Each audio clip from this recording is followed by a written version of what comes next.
मेरी पत्नी दिल से अमीर है।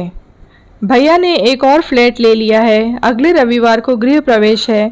हम सभी को बुलाया है। नितिन ने अपनी पत्नी चारू से कहा। ये तो खुशखबरी है। अच्छा है, भाभी कह भी रही थी कि उन्हें पैसा इन्वेस्ट करना है। उन्होंने सही जगह पैसा लगाया है।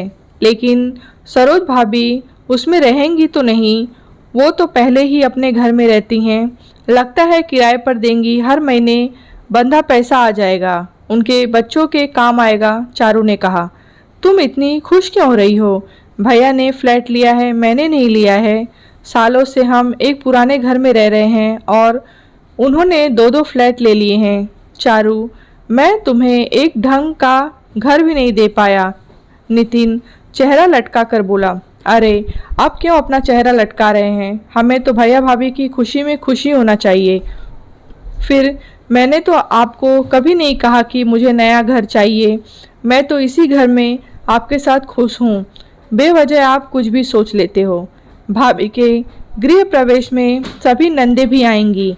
मेरा भी मन है आपकी सभी बहनें अपने घर भी आएं।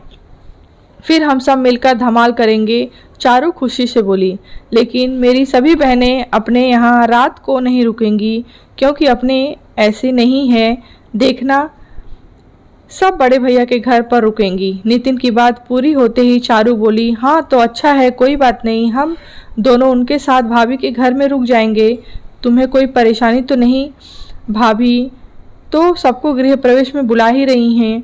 चारू ने पूछा। अब मुझे क्या पता, तुम ही भाभी भाभी कहती रहती हो। भाभी तो तुम्हें पूछती भी नहीं, सिर्फ अपनी अमीरी का दिखावा करती हैं। और तुम सीधे मन की कुछ समझती नहीं। तुम अपनी भाभी की बराबरी कर भी नहीं सकती हो। नितिन ने कहा। मैं कभी भाभी से बराबरी कर भी नहीं सकती और ना ही मैं करना चाहती। भाभी अपनी जगह है और मैं अपनी जगह। चारू ने कहा। रविवार की सुबह नितिन और चारू अपनी सरोज भाभी के नए फ्लैट के गृह प्रवेश में गए। वहीं पर बाकी के रिश्तेदार भी आए थे। चारू अपनी जेठानी की काम में मदद करवा रही थी। नंदों के खाने पीने का भी पूरा ख्याल रख रही थी। तभी उसकी बड़ी ननंद सविता बोलती है। अरे तू तो ऐसे काम में लगी है जैसे कि तेरे ही घर का काम है। तू क्यों अपना शरीर तोड़ रही है? नौकर चाकर काम संभाल लेंगे। सविता दीदी, भाभी और मैं अलग थोड़े हैं। अब हम मम्मी जी के जाने के बाद भाभी ही घर की बड़ी हैं, तो मेरे भी फर्ज है कि उनकी मदद कराऊं। ये लीजिए आपकी पसंद की चाय। और चारू मुस्कुरा दी। तभी चारू ने देखा उसकी छोटी ननंद कविता उदास बैठी हुई है, तो उसने कविता को चाय दी और पूछने लगी। दीदी आप इतनी सुस्त क्यों बैठी हो? आपका चेहरा तो हमेशा खिलता हुआ रहता है, आज तो उतर रहा है। कविता फीकी हंसी हंसते हुए बोली। नहीं भाभी, सब कुछ ठीक है, बस थोड़ी थकान आ रही है। चारू समझ गई थी कि कोई तो बात है, पर सब मेहमानों के बीच में उसने ज़्यादा नहीं पूछा। घर में हवन पूजा की तैयारियां चल रही थी। उसकी सरोज भाभी महंगे लहंगे और भारी जेवरों से सजकर हवन में अपने पति के साथ बैठी गई। पूजा शुरू हो गई। मंत्रोच्चार से घर का कोना कोना पवित्र हो रहा था। हवन संपन्न हुआ और आरती के लिए सविता और कविता दीदी को बुलाया गया। दोनों बहनों ने भाई भाभी की आरती उतारी और सुख समृद्धि की कामना की। जैसे ही थाल पर नजर गई तो दोनों देखकर हैरान थीं। आरती की थाली में छोटा सा नेग रखा था। लाखों का फ्लैट लेने वाली भाभी का छोटा मन देखकर दोनों बहनें चुप हो गईं। ये सब चारू भी देख रही थी। उसे भी अच्छा नहीं लगा, पर वो क्या बोलती। शाम को शानदार खाने का आयोजन किया गया। सजावट पर पैसा पानी की तरह बहाया गया था। तरह तरह के पकवान बनवाए गए। भैया का लाखों का कारोबार था। लोगों के आने जाने का तांता लगा हुआ था। रात भर भोजन संपन्न हुआ। सब अपने घर जाने लगे तो चारू ने अपनी नंदों से कहा कि वो उनके घर चले, पर उन्होंने आज रात सरोज भाभी के घर में ही रुकने को कहा। सरोज भाभी के घर जाकर सब रुक गए। बच्चे भी अपने कमरों में सो गए।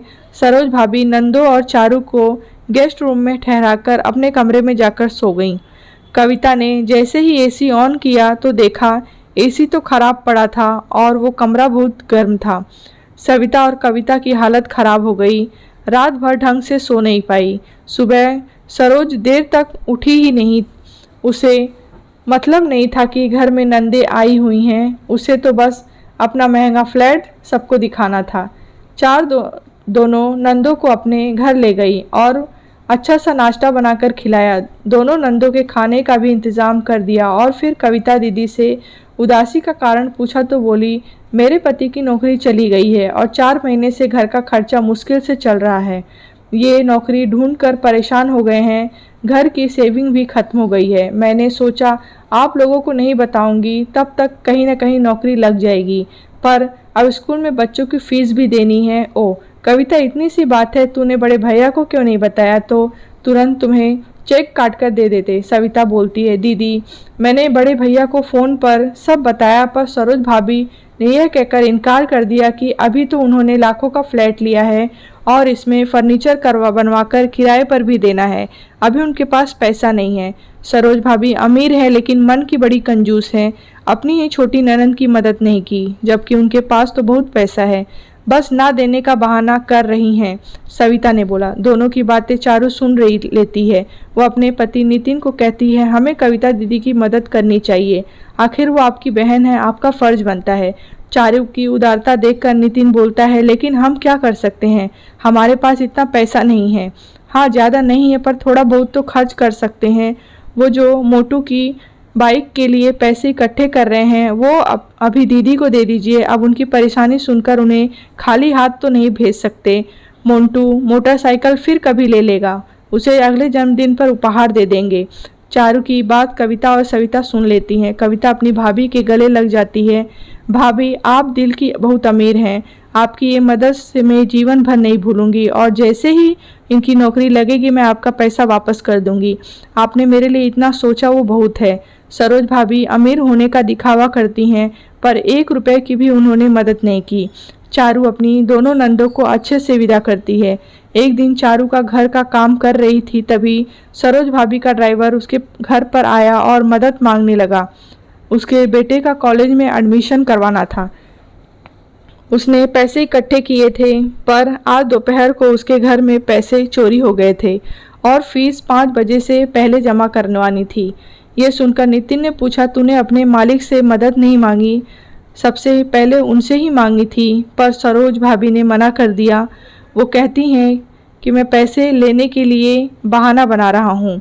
मैंने उन्हें बहुत समझाया तो वो बोली, अब हम पैसा मकानों में लगाएं या तुम सब में बांटते फिरें, हमारा पैसा खैरात में बांटने के लिए नहीं है। सरोज भाभी जितनी अमीर हैं उतना ही उनका मन छोटा है। और ड्राइवर उदास हो गया। भैया जी आप ये पैसे ले जाइए, यह अभी माल बेचने पर आए हैं, पर परसों इन्हें मैं पैसा बैंक में जमा कराना है, उस कंपनी का है जिसमें ये नौकरी करते हैं। आप बेटे की फ़ीस जमा करा दीजिए, पर परसों तक ये पैसा हमें वापस कंपनी में जमा कराना है। हम आप पर भरोसा करके ये पैसा आपको दे रहे हैं, चारू ने कहा। सरोज भाभी आप निश्चित रहिए, मैंने गांव फ़ोन कर दिया है, परसों सुबह मेरे बड़े भाई साहब मेरे अकाउंट में पैसे जमा करवा देंगे। जैसे ही पैसे आएंगे मैं आपको तुरंत देने आ जाऊंगा। ईश्वर आपको हमेशा खुश रखे। ड्राइवर के जाने के बाद नितिन बरस पड़ता है। क्या ज़रूरत थी इतना महान बनने की? तुम नहीं करती तो कोई और मदद कर देता। तुमने क्या हर किसी की मदद करने का ठेका ले रखा है? अगर वो पैसे नहीं लाया तो? और हो सकता है ड्राइवर झूठ बोल रहा है, हमारे पैसे लेकर भाग गया तो? नितिन ऐसा कुछ नहीं होगा। फिर हम इस काबिल हैं कि लोग हमसे मदद मांगते हैं तो हमें मदद करनी चाहिए। वैसे भी हम मदद करने वाले कौन होते हैं, ये सब तो ईश्वर करता है। तुम अपनी दार्शनिक बातें छोड़ो, मुझे मेरा पैसा वापस चाहिए, नहीं तो मुझे जेल जाना पड़ेगा। नितिन चिल्लाकर बोला। नितिन तुम्हें पैसा मिल जाएगा, मुझे उन पर पूरा भरोसा है।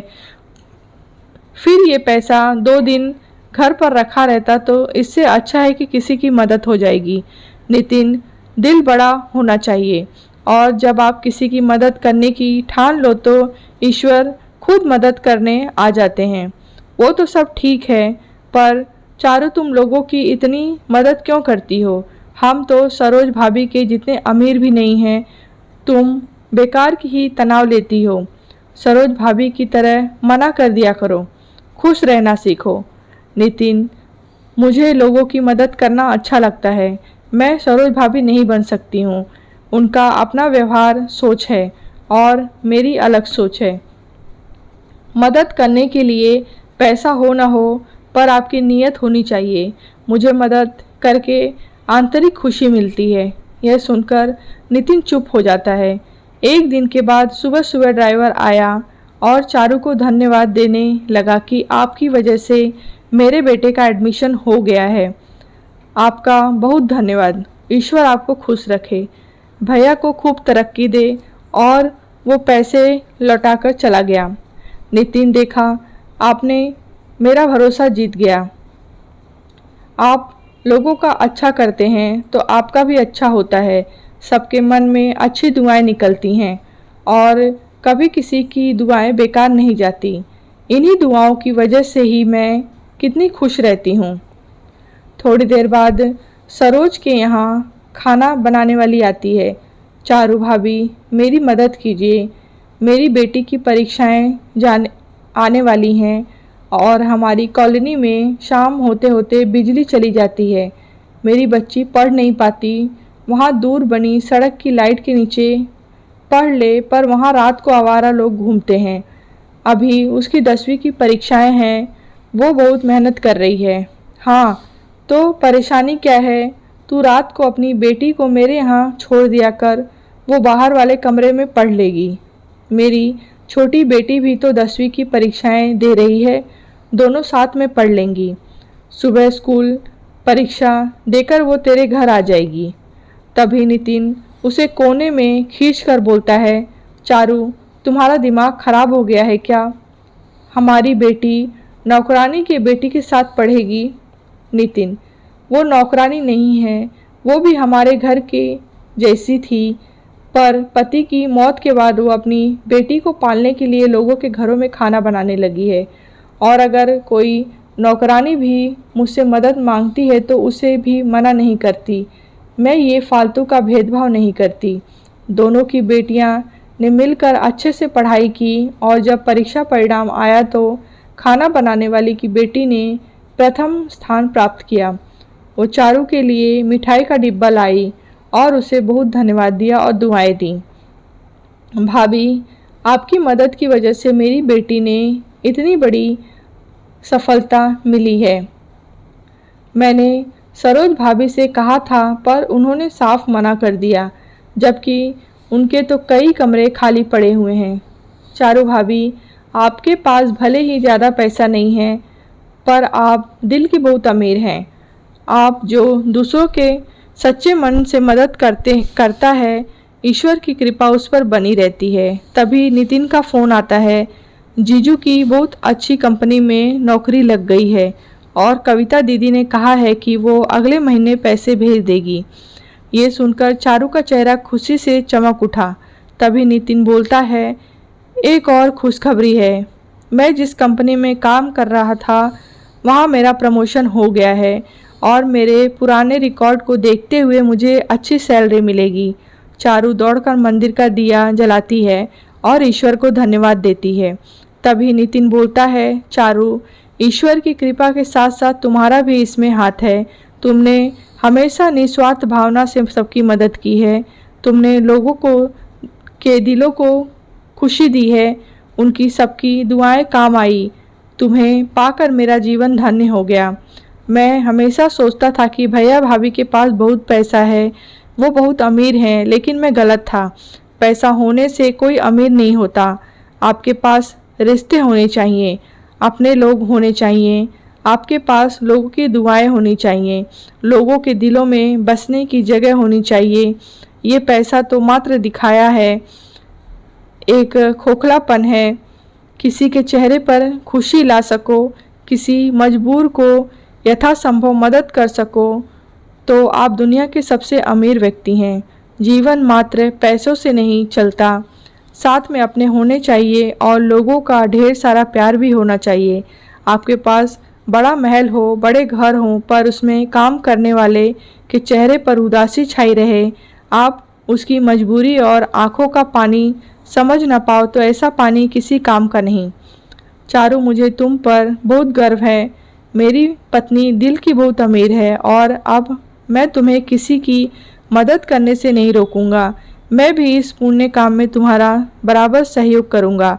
आज चारू बहुत खुश थी कि नितिन को समझ में आ गया कि असल में अमीर कौन होता है। पाठकों, अमीर तो दुनिया में बहुत होते हैं, पर जो गरीब की मदद नहीं करते, उनकी मजबूरी नहीं समझते, वो अमीर होकर भी दिल से गरीब होते हैं। इसीलिए सदा दूसरे की मदद करके आप भी दिल के अमीर बन सकते हैं। कहानी आपको कैसी लगी है कमेंट बॉक्स में बताएं। कहानी अच्छी लगी हो तो लाइक करें, शेयर करें।